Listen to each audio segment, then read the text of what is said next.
Hello everyone. Today I am going to go through different steps of the procedure to call an Amazon SageMaker model endpoint using Amazon API Gateway and AWS Lambda.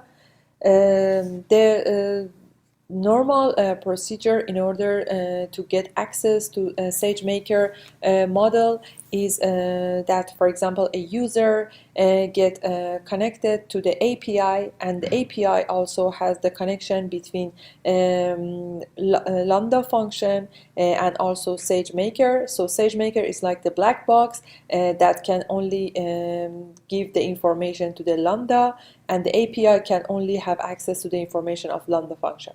So today we are going from the last to the first and try to see how this every steps is work on and made up of like different stage. The Amazon SageMaker is one of the feature of AWS, and it's used to build and train and deploy a machine learning model at different scales, and especially is very useful tool for like a very complicated computation like deep learning and all other stuff. In order to work with Amazon SageMaker, you need to create a notebook instance. After you create your notebook, you can define the instance type, which is the different type of the machine that you can choose. And after that, you have to build a prediction model or other models, and then run the model. And then at the end, you will be given an endpoint. That this endpoint is a way that make the communication between SageMaker and Lambda function available. So in this project, we are going to first build a prediction model using a breast cancer data set from UCI. Then we need to create S3 bucket to save the training model and also the output. And then after we run the model, we will get the endpoint as a endpoint creation in this step, and then we also run the test data to check the precision of the model. So after we creating the endpoint from the SageMaker, we have to create a Lambda function in order to make connection between SageMaker and also the API.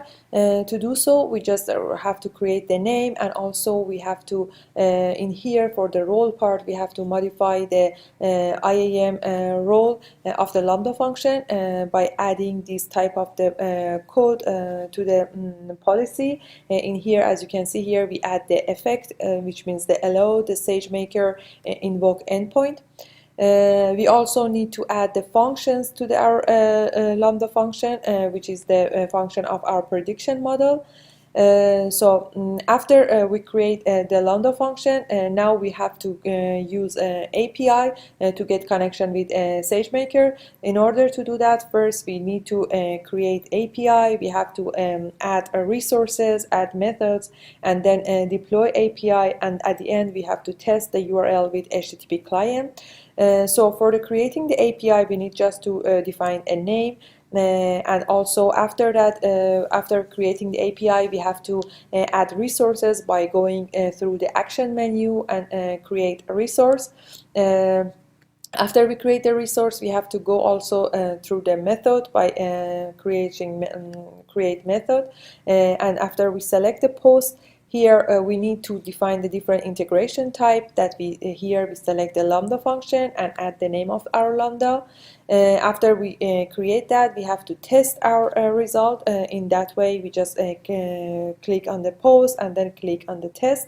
And this going to be our test result. In here, we just adding just one record of our test case, which is here, is the specification of the tumor having these numbers, and the result is showing in the response body. As you can see, is a B as a benign. It means that the tumor for these parameters is benign.